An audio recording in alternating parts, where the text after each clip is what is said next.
할렐루야! 오늘은 세례 요한과 헤롯이 제각각의 눈으로 본 예수님의 이야기를 눈이 뜨이는 순간이라는 제목으로 증거하고자 합니다. 구독과 좋아요, 핸드폰 가려보기 추천합니다. 감사합니다. 먼저 장자에 나오는 황하강의 홍수에 대하여 말씀드리겠습니다. 옛날 황하강에 커다란 홍수가 일어났습니다. 멀리 맞은편 강변에 있는 소가 점처럼 작게 보여서 소인지 말인지 구분도 할 수 없을 정도로 강유역이 넓어졌습니다. 이때 황하강의 신 하백은 불어난 물을 보고 온 천하의 물이 다 자기에게로 모여든다 생각을 했습니다. 강이 얼마나 넓은지 사방 100리도 넘는다고 크게 흡족히 생각했습니다. 황하강은 5,500km가 넘죠. 굽이굽이 따라가서 마침내 하백은 북해로 흘러들어가게 됩니다. 북해에는 약이라고 하는 바다의 신이 살고 있었는데 다음처럼 이야기합니다. 천리 바깥을 나가도 바다는 끝이 보이지 아니하고 아무리 큰 가뭄에도 바다는 줄어들지 아니하고 아무리 큰 홍수에도 바다는 조금도 불어나지 않는다 하였습니다. 그 소리를 듣고 강의 신 하백은 백리에 미치지 못하는 자신의 지혜가 참으로 작은 것임을 깨닫게 된 것입니다. 잠언 2장 4절에는 은을 구하는 것 같이 지식을 구하며 감추어진 보배를 찾는 것 같이 지혜를 찾으면 마침내 여호와 경외하기를 깨닫게 되며 하나님을 알게 된다 하였습니다. 호세아의 말씀처럼 하나님을 찾는 우리의 믿음이 쉬지 아니하면 마침내 우리는 훨씬 큰 믿음에 훨씬 커다란 하나님의 사랑과 하나님의 품에 도달하게 되리라 믿습니다. 그림은 예수님께서 세례 요한에게 세례 받으시는 장면입니다. 하늘에는 성령의 거룩한 영광이 떠 있고 그 거룩한 성령의 영광은 예수님의 머리에 빛처럼 이렇게 머물고 있습니다. 요한복음 1장 33절에 세례 요한은 나를 보내어서 물로 세례를 베풀라 하신 그 하나님이 나에게 말씀하시되 성령이 내려서 누구든지 그 위에 머무는 것을 보거든 그가 곧 성령으로 세례를 베푸는 이인 줄 알라라고 하셨습니다. 세례 요한은 예수님의 머리에 임재하신 성령을 보고 예수님께서 세상 죄를 짊어지고 가는 하나님의 어린 양이심을 알았습니다. 십자가의 어린 양으로 이 세상에 제물로 오신 것을 아셨던 것이죠. 우리에게 있는 지식과 지혜 그리고 연륜의 눈이 깊고 밝으시길 축원합니다. 거기에 더하여서 성령이 충만하여서 성령이 인도하시는 새로운 믿음의 눈, 섭리와 하나님의 사랑에 더 크게 눈이 뜨여지시기를 권면합니다.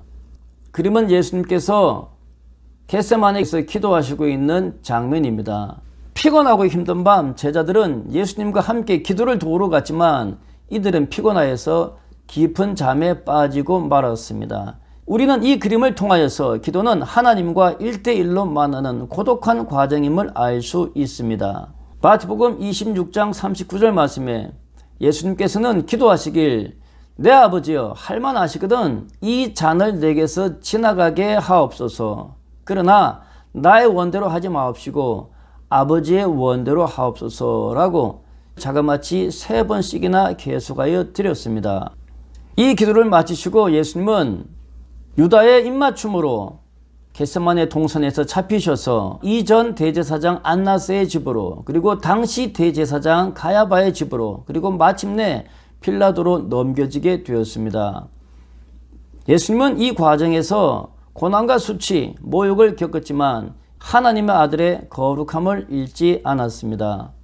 대제사장, 군병들, 흥분한 군중들, 빌라도의 총독, 많은 사람의 눈에는 예수님께서 곧 죽을 죄인, 불쌍한 사람 혹은 갈릴리의 괴수, 제각각으로 보였지만 예수님께서는 겟세마네에서 충만한 기도로 이 상황을 준비하셨고 이 고난 속에서 예수님 스스로의 살과 피로 제물이 되어서 세상 죄를 짊어지시는 거룩한 제사장의 품격을 드러내었던 것입니다. 이 그림은 빌라도가 손으로 가르치며 봐라 너희의 왕이다라고 관정 바깥의 유대인들에게 예수님을 드러내는 장면입니다.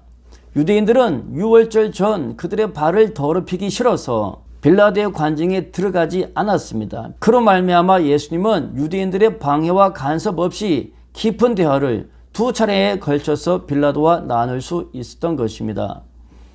빌라도는 최고의 통치자로서 예수님을 대면하였고 예수님께서 진리의 왕으로 오셨다라는 예수님의 말씀을 듣고 나름대로의 깊은 진리의 깨달음을 얻게 되었습니다.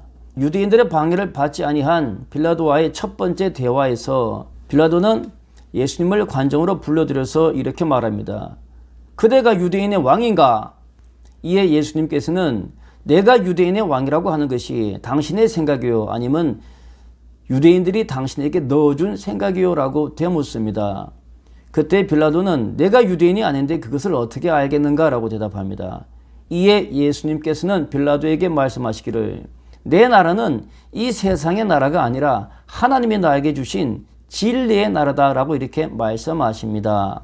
이를 위하여서 내가 태어났으며 이를 위하여서 세상에 왔나니 진리에 속한 자들은 다 나의 이야기를 듣는다라고 진리에 관하여서 하나님의 나라에 관하여서 빌라도에게 증거해 주셨습니다. 요한복음 19장 14절에 그날은 유월절의 준비일이었습니다. 유월절은 제물을 잡는 날이 아니겠습니까? 예수님은 유월절 제물로 이 땅에 오셨습니다. 영생의 제물, 구원의 제물인 것이죠. 예수님의 말씀을 알아들은 빌라도는 관정 바깥에 있는 유대인들에게 보아라 너희의 왕이다라고 이렇게 예수님을 증거하고 놓아주려 하였습니다. 그러나 관정 바깥의 유대인들은 소리를 지릅니다. 죽이소서 죽이소서 예수님을 십자가에 못 박으소서. 빌라도는 다시 한번 이릅니다. 내가 너희의 왕을 너희의 진리의 왕을 십자가에 못 박아야 하겠느냐. 대제사장들은 대답합니다.